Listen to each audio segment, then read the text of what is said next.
मत दहेज खाती बेची घर दुआर बाबूजी।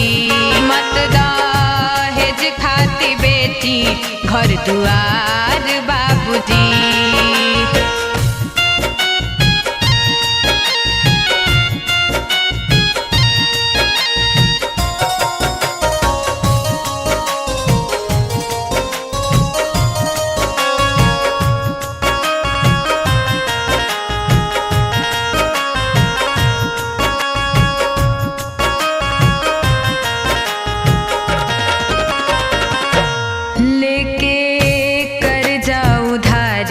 बेचब घरवा दुआरी तोहार घर के परिवार जाके लगी है कौन डारी।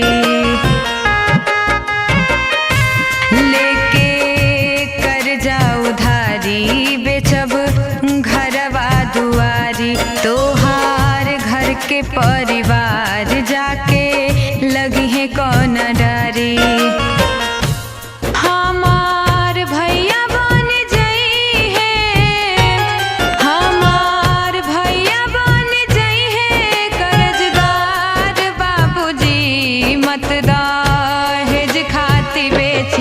घर दुआर बाबूजी मत दहेज खाती बेची घर दुआर बाबूजी।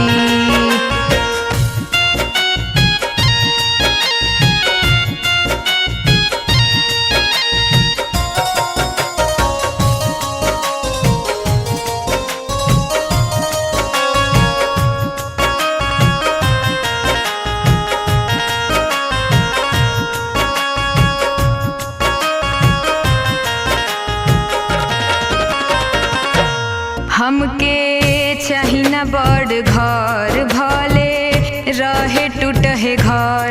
हम तो गरीबवे के घर में गुजारा कर लेब जीवन भर। हमके चाही ना बड़ घर भले टूटे रहे घर। हम तो गरीबवे के घर में गुजारा कर लेब जीवन भर।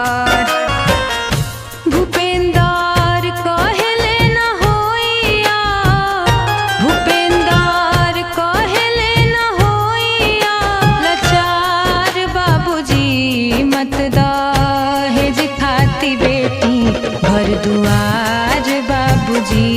मत दहेज खाती बेची घर दुआर।